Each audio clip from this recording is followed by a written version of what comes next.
Pessoal, bom dia. Tudo bem com vocês?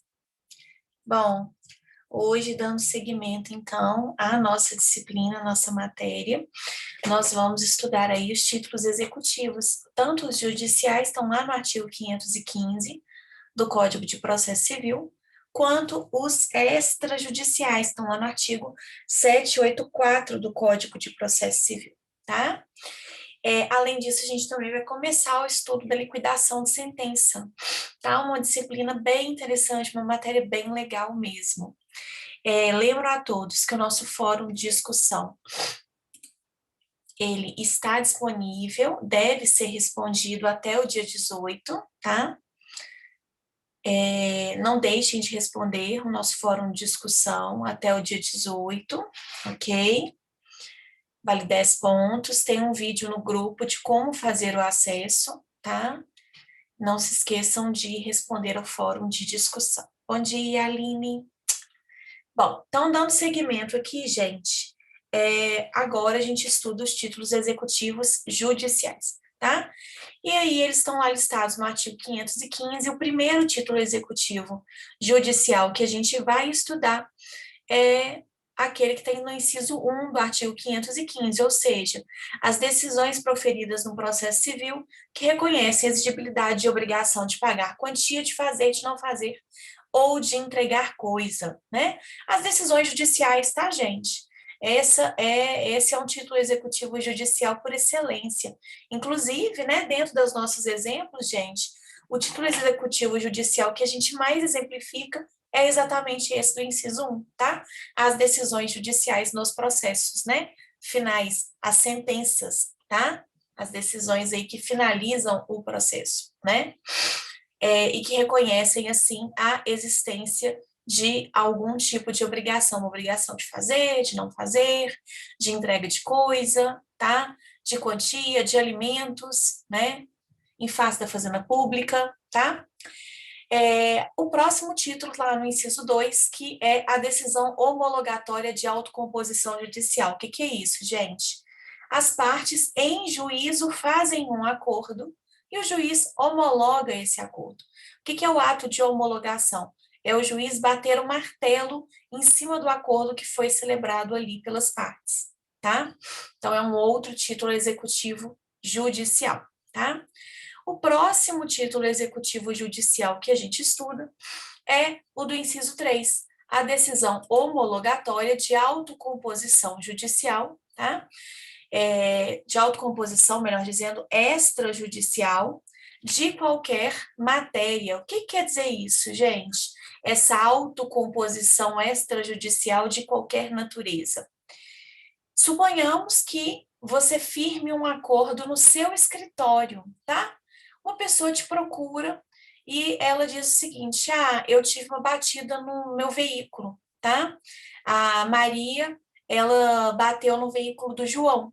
E então o João, ele te procura no seu escritório e fala assim: então, a Maria bateu no meu veículo e tudo, e eu quero entrar na justiça contra a Maria porque ela não me pagou os meus prejuízos.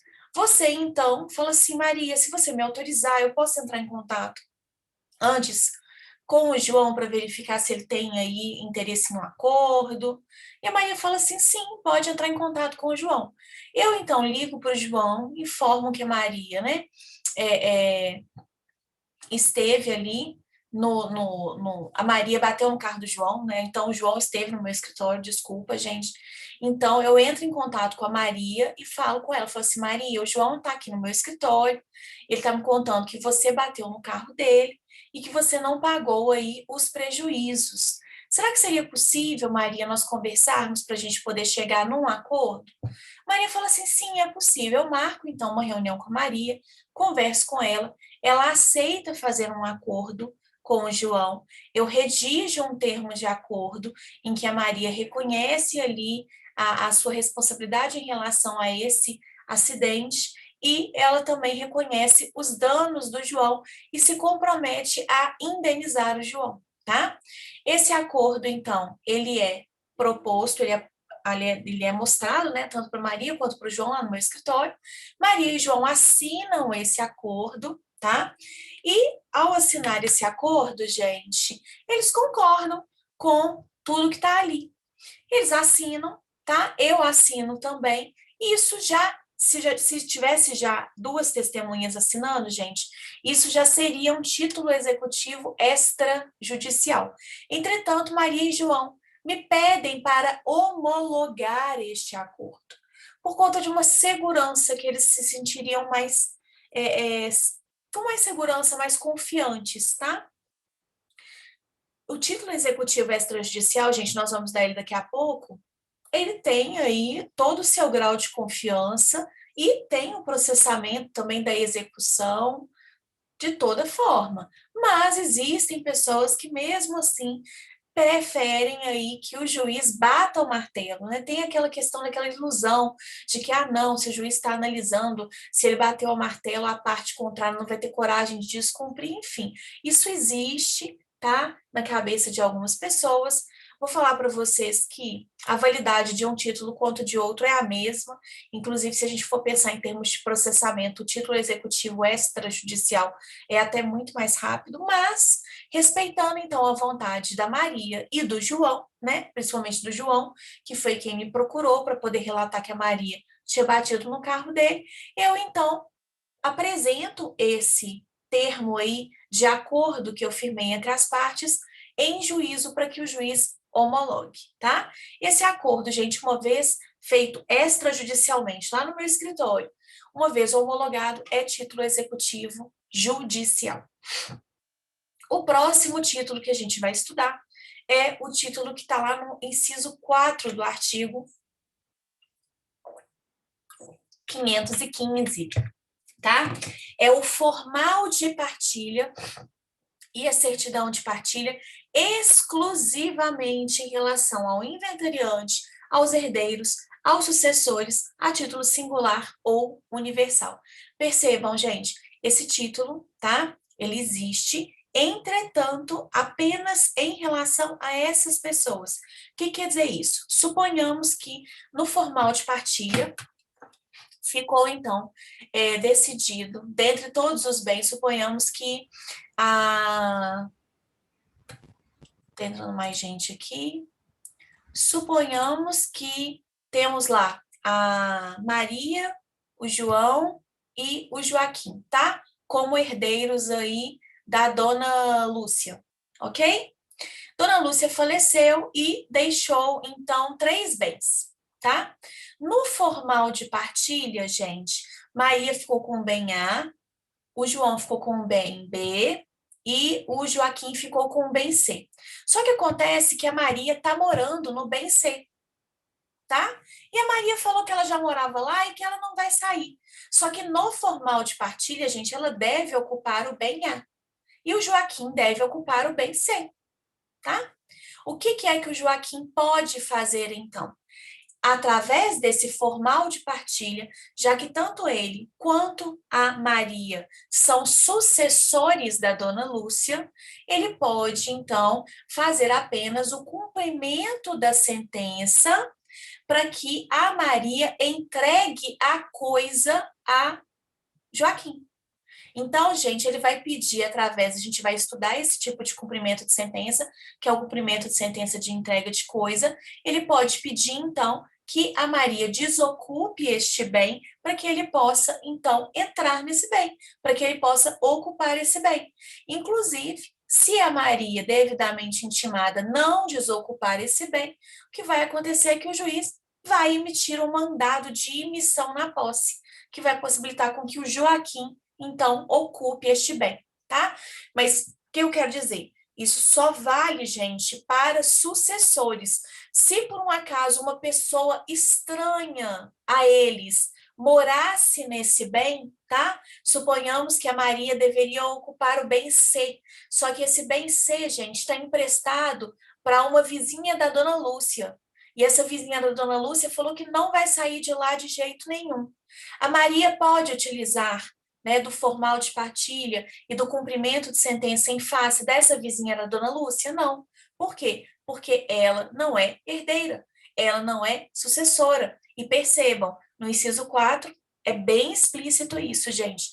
Exclusivamente em relação ao inventariante, herdeiros e sucessores. tá? Então, pessoas estranhas, não, a gente não utiliza cumprimento de sentença. Nesse caso, gente, a gente utilizaria, por exemplo, uma reintegração de posse ou uma ação reivindicatória, tá? Bom dia, o formal de partilha é uma pasta onde está todos os dados da partilha? Não. O formal de partilha é um documento que é expedido pelo juiz, onde consta qual que é a cota-parte de cada um ali dos herdeiros. Esse documento, posteriormente, deve ser registrado, se houver imóveis, por exemplo, no cartório de registro de imóveis, tá? Esse formal de partilha, Aline, que possibilita com que você possa registrar o bem quando você herda esse bem no seu nome, entende? É o que, se, por exemplo, deixou um carro também, e você tem que transferir esse carro para o seu nome, como é que você vai transferir? Com qual documento? Com o formal de partilha. Então, mesmo que a pessoa, gente, faleça, tenha deixado um veículo, tem que fazer o inventário, porque vai precisar de transferir esse veículo para os herdeiros, para que os herdeiros possam vender. Entendeu? Então, é esse documento que faz com que seja possível transferir o bem para o seu nome. Entendeu, Aline? Entendi sim, professora. Obrigada. Nada. E o próximo título que a gente vai estudar, então, agora é o que está no inciso 5, gente. O crédito de auxiliar de justiça quando as custas, emolumentos ou honorários tiverem sido aprovados por decisão judicial. É aquela questão, gente, que acontece, por exemplo, com o perito, tá? Os honorários do perito. O juiz, então, né, intimou aquele perito para que ele apresentasse ali, nomeou aquele perito, né? E o intimou para que apresentasse a sua proposta de honorários. A proposta de honorários foi apresentada nos autos do processo, a parte que pediu a perícia acabou concordando, tá?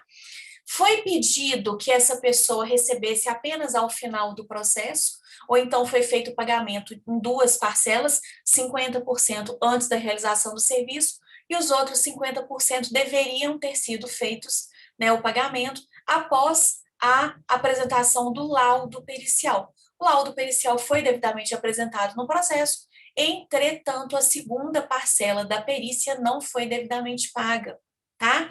Nessa situação, gente, esse perito, ele ficou sem receber parte dos honorários dele, ou se ele aceitou receber ao final do processo e ninguém pagou esses honorários para ele, ele ficou sem receber os seus honorários. Então, o que que ele faz? Isso é título executivo judicial, ele vai promover um cumprimento de sentença por quantia certa, tá? Em face daquela pessoa que é responsável pelo pagamento desses honorários. Ok?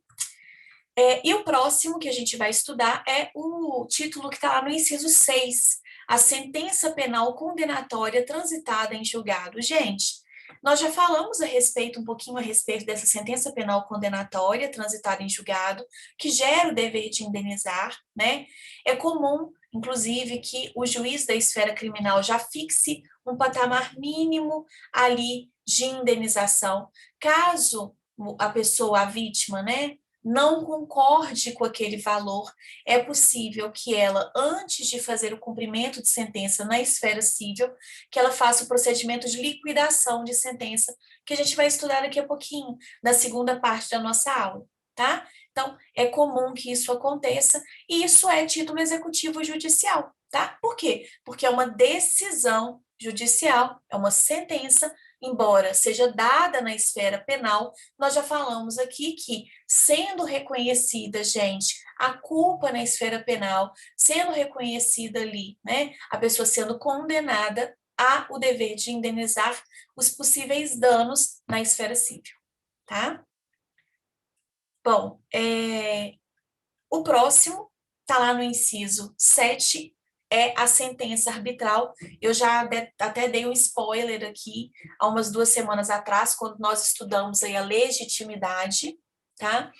E a competência, eu falei para vocês que a sentença arbitral, ela é título executivo judicial, embora muitas pessoas, por achar, né, por verificar que é um procedimento que se desenvolve, gente, fora do poder judiciário, elas acabam de forma equivocada achando que este procedimento, é um título executivo extrajudicial. Não é, gente.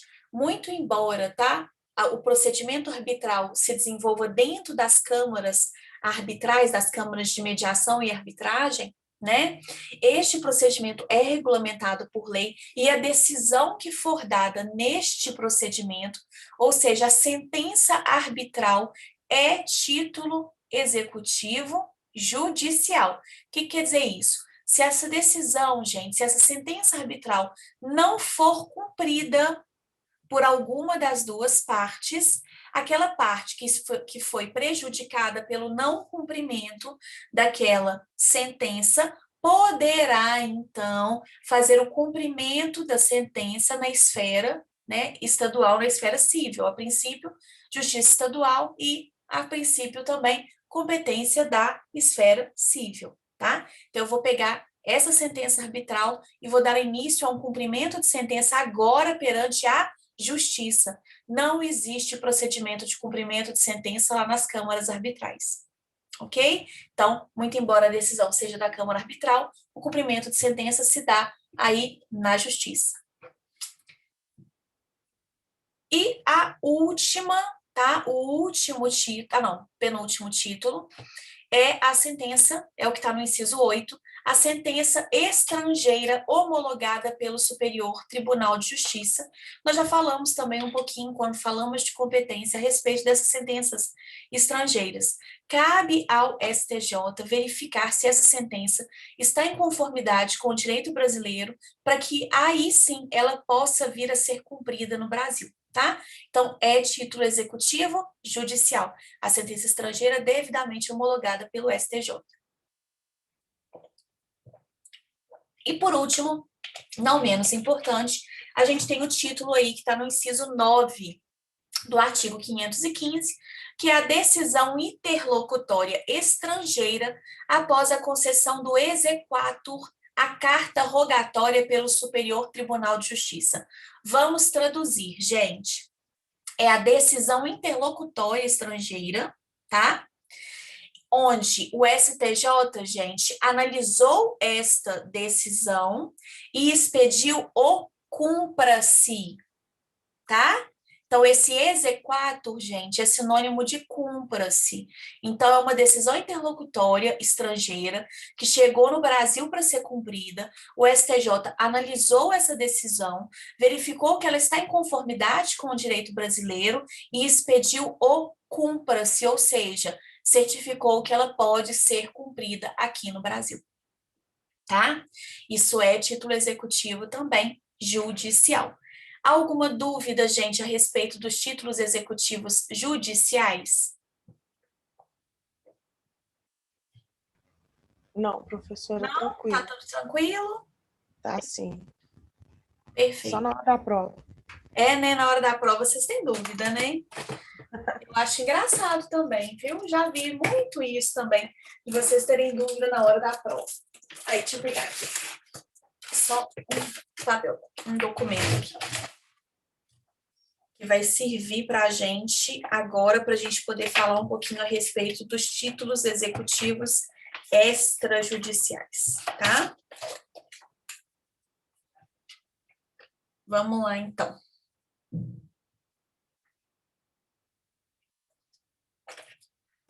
Agora, gente, falando dos títulos executivos judiciais, extrajudiciais, a gente encerrou, então, os títulos executivos judiciais.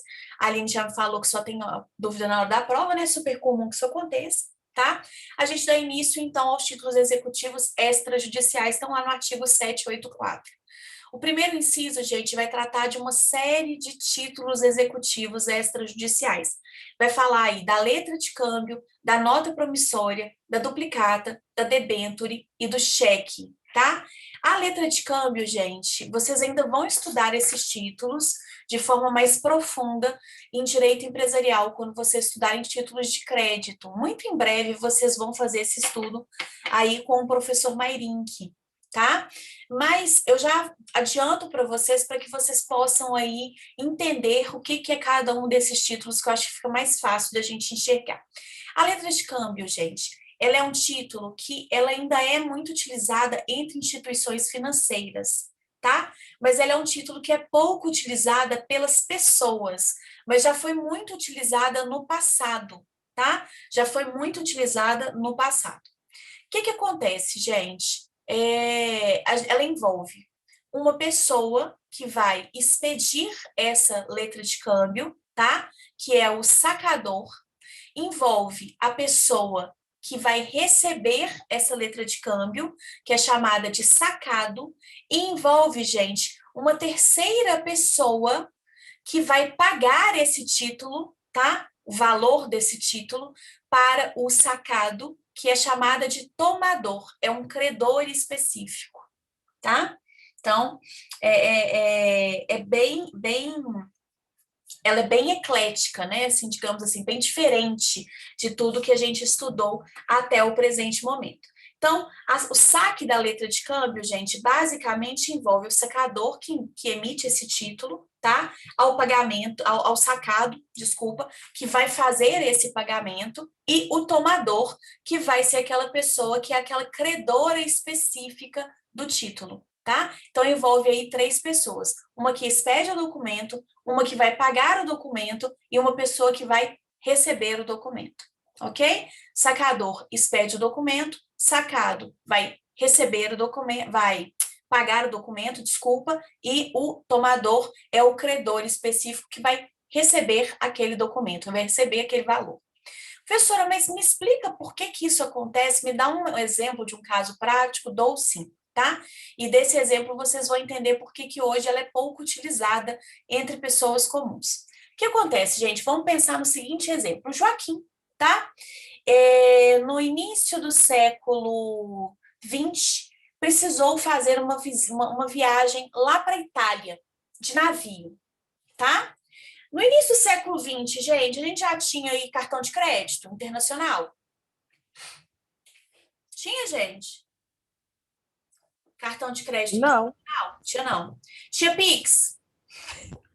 Vai, professor. Não. Tinha TED? DOC? Tinha, não, Não. gente. Como é que as pessoas faziam, então, para poder fazer essas viagens?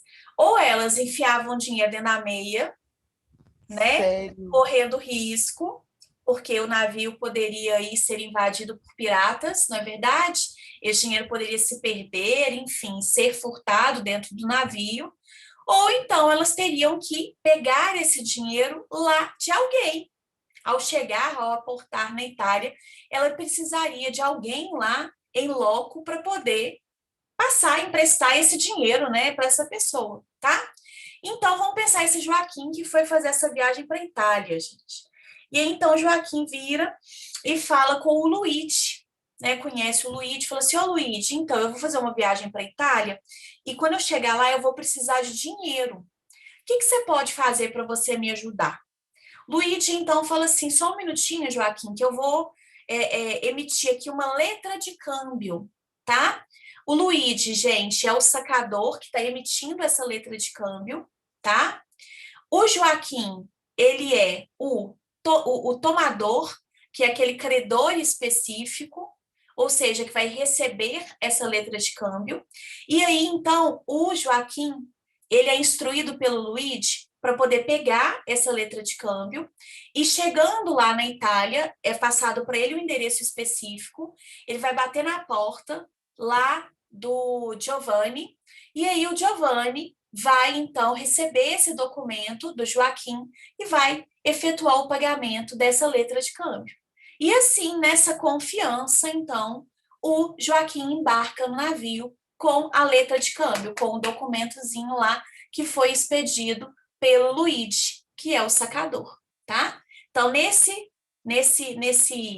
exemplo, o Luigi, gente, é o sacador, o sacado será o Giovanni, desde que ele deu o seu aceite, tá? Nessa letra de câmbio, e o tomador, que é o credor específico, quem vai receber, gente, esse valor da letra de câmbio, é o Joaquim.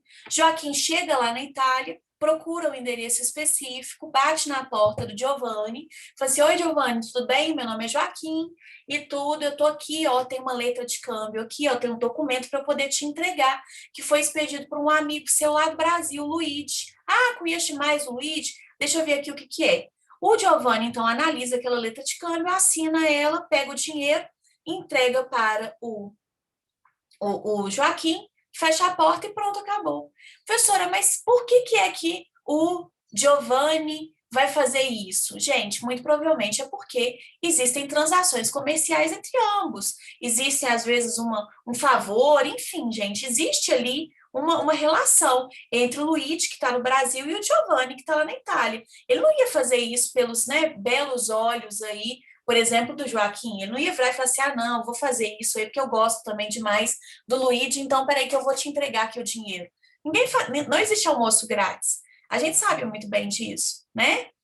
Então, gente, existe uma transação aí comercial, enfim, mas só para vocês entenderem, né, como que é esse título, envolve aí 3 pessoas.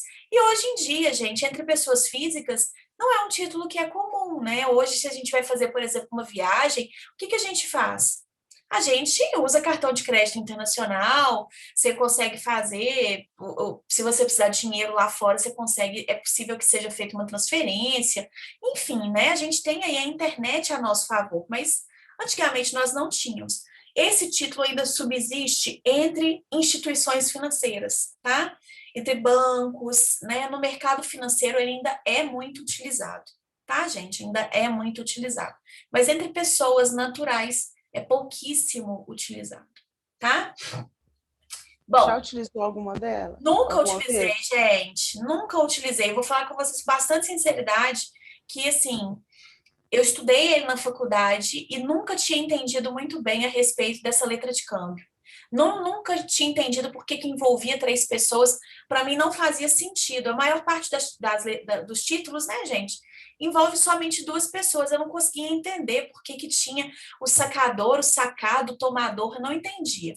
E aí, o que acontece? Um belo dia, então, eu perguntei para um professor de direito empresarial, eu falei assim, escuta, me explica aqui essa letra de câmbio, porque eu não consigo entender. E ele me contou essa historinha. Eu falei, gente, ó, agora tudo faz sentido. Agora eu consegui entender a utilidade da letra de câmbio, porque eu achava que ela era inútil, entendeu? Né? Mas hoje eu consigo ver uma utilidade, muita utilidade no passado, e ainda uma utilidade no presente entre instituições financeiras. Né? Assim, transações envolvendo instituições financeiras, eu consigo enxergar de uma forma mais clara. Nunca utilizei a Aline, acho que nunca vou utilizar na minha vida. Prof, eu não consegui enxergar essa transação da letra de câmbio dentro de uma instituição financeira. Porque hoje a gente Então, tem todos os meios. tem, mas entre elas, internamente, entende? Ainda há uma certa utilidade entre elas, ela ainda há uma predileção, digamos assim. As instituições financeiras, internamente, elas ainda utilizam a letra de câmbio. Eu também não vejo muita utilidade, não, mas o pessoal do empresarial vê bastante utilidade. Eu não vejo ainda Acho que muita fica mais utilidade, não. prático do que bater um contrato, né? Entre Eu eles, acho, entende? Porque tem é, essa questão dessa relação comercial. sim. Né? No comércio, gente, e assim, isso ainda é comum, sabe? Isso ainda é comum. Tá? Eu, particularmente, também não vejo tanta, mas não sou da área empresarial, então, assim, né? Eu sou do direito civil, gente, né? Mas eu sou mais da área existencial. Eu gosto é dos danos, da responsabilidade civil, entendeu? Esse negócio assim. Eu fiz até uma disciplina na pós de direito empresarial, mas assim, definitivamente não é minha área. A gente tem que saber, lógico, que é super importante, gente, muito importante. Às vezes a gente não dá importância devida na faculdade ao direito empresarial. Às vezes a gente não vê a utilidade, mas é muito útil, mesmo. Mas, assim, eu não é muito a minha área. Então, eu assim, não vejo muita, né? Mas o Mairin, que vai ser o professor, vocês já tiveram aula com ele, não tiveram? Já sim, Pois professor. é, ele vai continuar sendo professor de vocês aí nos outros direitos empresariais, ele vai saber, assim, explicar para vocês até melhor do que eu essa questão aí referente à letra de câmbio hoje na atualidade, tá? É só um spoilerzinho, só para vocês entenderem, porque senão a gente fica assim, a letra de câmbio, mas vocês falam assim, o que é isso, né? Para que serve, né? Porque aí você vai ler alguma coisa a respeito e fala assim, poxa, envolver 3 pessoas, poxa, mas como que é isso? Então, espero que faça um pouquinho mais sentido aí para vocês. Bom, o próximo título, gente, também está no inciso 1, é a nota promissória. A nota promissória, gente, é uma promessa de pagamento, né? Ela é super utilizada ainda hoje, tá? Como uma certa garantia de que você vai receber algo. Então, você empresta um dinheiro para o seu vizinho, por exemplo, tá? Como uma garantia para você ter um título executivo, é interessante que ele assine para você uma nota promissória. Você empresta dinheiro para alguém, tá? É interessante que essa pessoa assine para você uma nota promissória. Como garantia de negócios jurídicos, já vi, gente, nota promissória em transação de compra e venda de imóvel. Tá? Pasmem, mas eu já vi. Achei que eu nunca fosse ver isso, né? Mas já vi transação de compra e venda de imóvel com nota promissória, tá? Então, ela é utilizada como um título executivo, né, extrajudicial, para poder dar um amparo ali, uma garantia à realização daquele negócio jurídico, tá? É uma promessa de pagamento. A duplicata, gente, a duplicata ela é utilizada em prestação aí, em fornecimento de mercadorias, tá? Prestações de determinados serviços. É um título de crédito, gente, que geralmente é assinado pelo comprador e é uma promessa de pagamento referente a uma quantia, tá? Uma fatura relativa a mercadorias, por exemplo, que foram vendidas ou uma prestação de serviço que foi realizada, por exemplo, a prazo. Vou dar um exemplo aqui para vocês, porque é um título que está no nosso meio, mas a gente às vezes não identifica como sendo aí uma duplicata, tá? Se você vai alugar, por exemplo, um data show, tá? Vou alugar um data show. Vai ter um chá um chá de panela, por exemplo, e aí, para poder passar um videozinho ali do casal naquele chá de panela, eu vou alugar, então, um data show, tá? Quando você aluga esse data show, se você firmar com a empresa, né, um pagamento a prazo, por exemplo, você, eu vou pagar 15 dias depois, pagamento pode ser realizado 15 dias após o fornecimento ali daquele data show e tudo, a realização do evento. Quando você recebe o data show, você vai assinar uma nota fiscal fatura, tá? E aí, gente, embaixo dessa nota fiscal fatura vai ter um canhotinho que vai ser destacado, que você vai assinar, tá? Ele normalmente é carbonado, então na via que ficar com você dessa nota fiscal fatura, vai constar ali a sua assinatura, o seu CPF, sua identidade, que tem um campo, né, para você colocar o seu nome de forma legível, para você colocar a data e para você colocar os seus dados de documentos pessoais e assinar em seguida.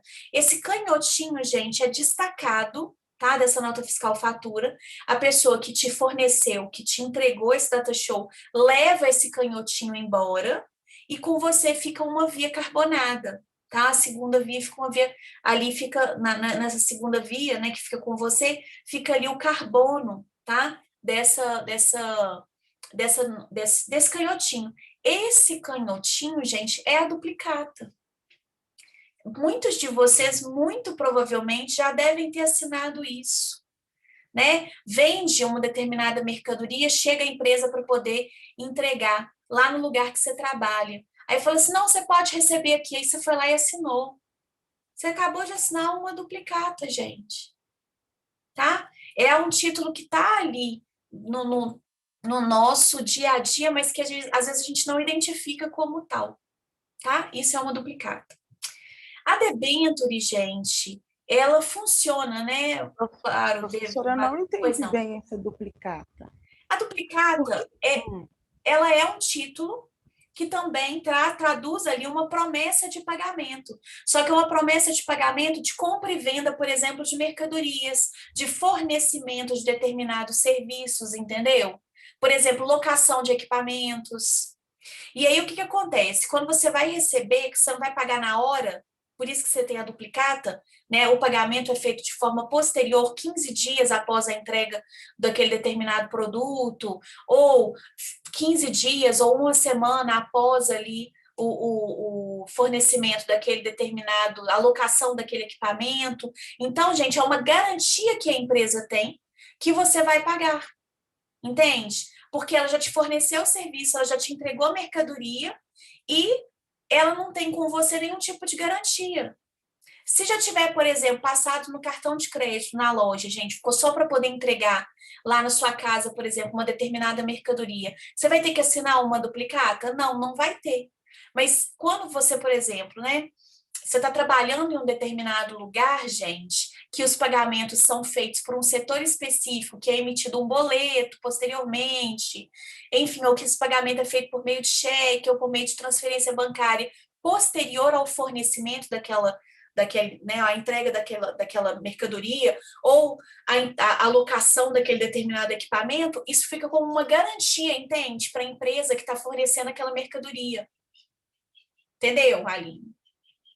Sim, Se professor. já tiver pago, você não vai assinar. Você só assina quando você recebe e ainda não pagou.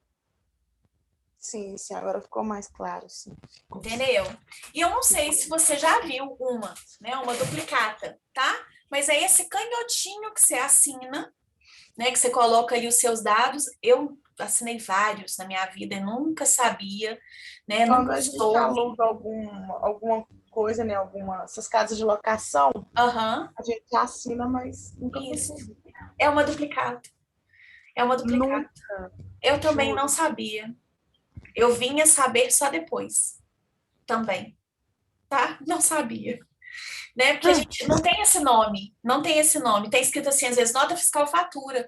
Aí você fala assim, ah, beleza, eu vou assinar aqui. Você não sabe nem a importância de assinar aquele canhotinho, Sim. né? Tá? A debenture, gente, acho que vocês já devem ter estudado debenture com o professor Mairink, né? São valores mobiliários aí representativos de dívidas de médio e longo prazo. Na verdade, você ao comprar a debênture, você pode vir a se tornar acionista, né? Existem determinadas debêntures que te dão aí direito de opinar como acionistas.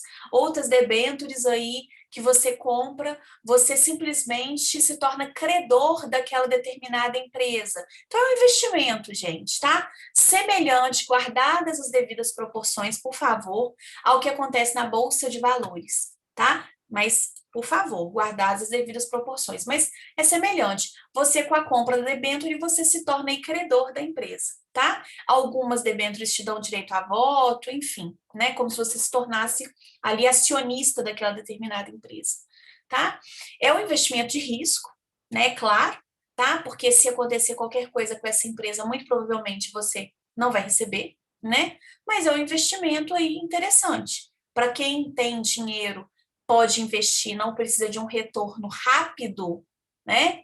Não é precisar de um retorno aí rápido, é um investimento interessante, tá?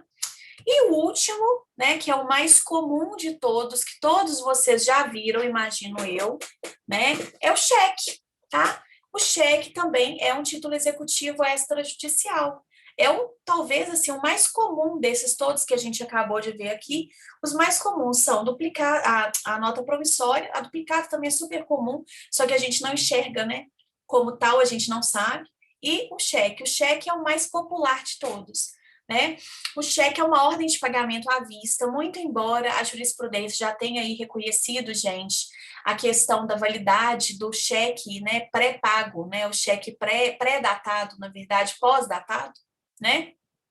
Esse cheque pós-datado, ele tem validade, ele é aí reconhecido pela jurisprudência, tá? Então, é bem tranquilo com relação a isso, embora ainda existam alguns tipos de polêmica de você datar o cheque e mesmo assim a pessoa entrar com esse cheque antes e a instituição financeira pagar esse cheque, tá? Por quê? Porque a essência do Instituto é da ordem de pagamento à vista, né?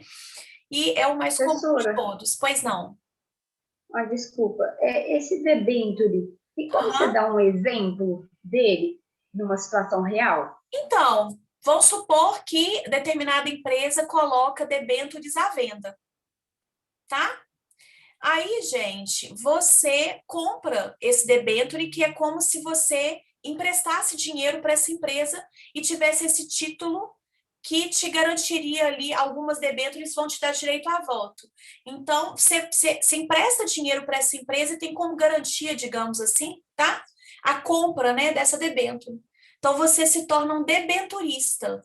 Você vai receber esse valor que você, né, investiu nessa debênture posteriormente, entendeu? É como se fosse, por isso que se assemelha um pouco à questão da transação na Bolsa de Valores. É como se fosse, tá, gente? Não é a Bolsa de Valores, não é ação, mas se aproxima muito do raciocínio. Você investe dinheiro naquela empresa para que posteriormente você possa resgatar essa debênture, você possa receber esse valor, entendeu? Com uma certa vantagem financeira. E durante esse período você tem direito a voto, algumas debêntures, entendeu? Você se torna credor daquela empresa através da compra de debêntures.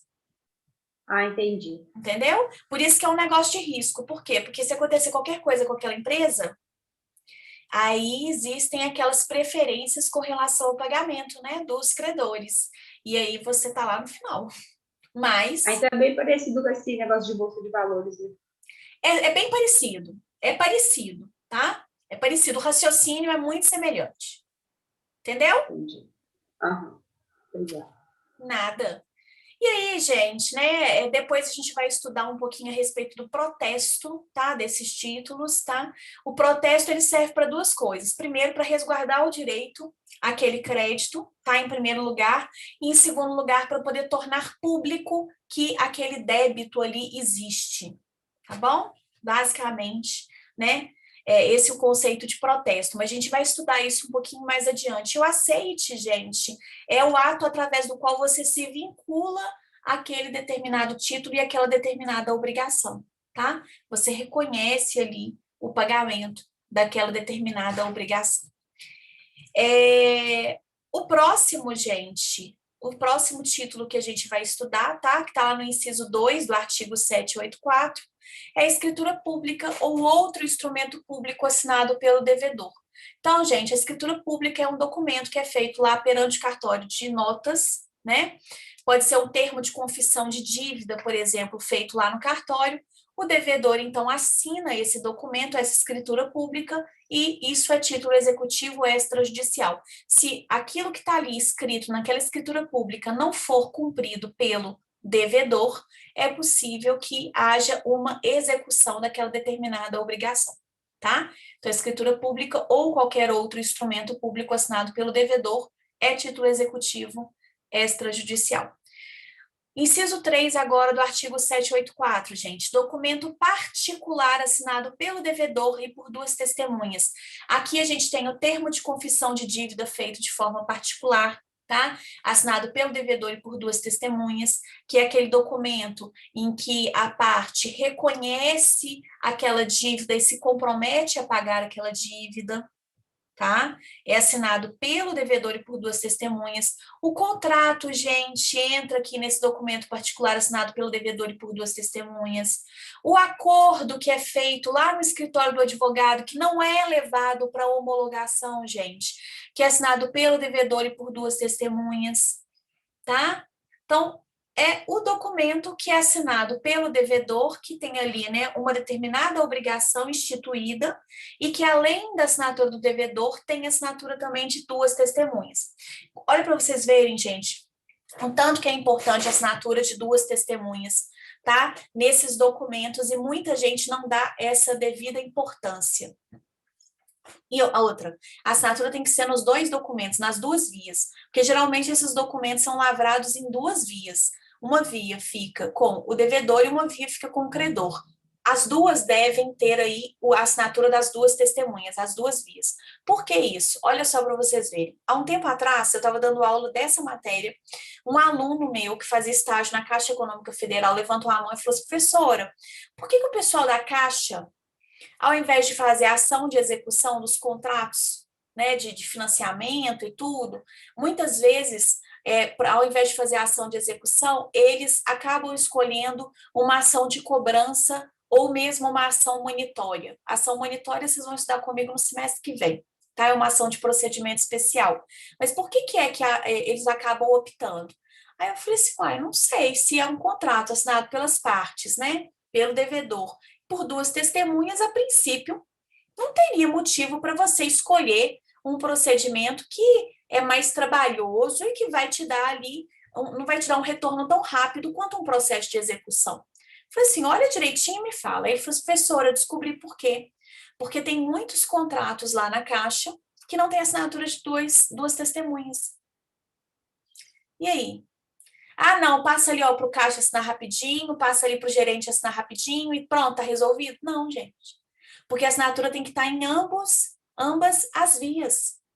Se tiver em uma via só, e aí a Caixa, por exemplo, ingressar com uma ação de execução, por meio dos embargos, eu comprovo que o título ele não tem natureza jurídica de título executivo extrajudicial. Porque ele tem que ser líquido, certo e exigível. Só que ele tem um problema ali, ó. Ele não se caracteriza como título executivo extrajudicial, ele não se encaixa aí no artigo 784, porque ele não tem assinatura de duas testemunhas. Olha para vocês verem o tamanho do problema que uma assinaturazinha pode causar no seu documento. Você pode acabar ficando impedido de utilizar a execução porque você não consegue caracterizar o seu título como título executivo extrajudicial. Falta um pequeno detalhe. Gente, ninguém pode fugir. Estou encerrando essa aula porque tem menos de 1 minuto. Entra na próxima aula aí para a gente dar continuidade. Beijo!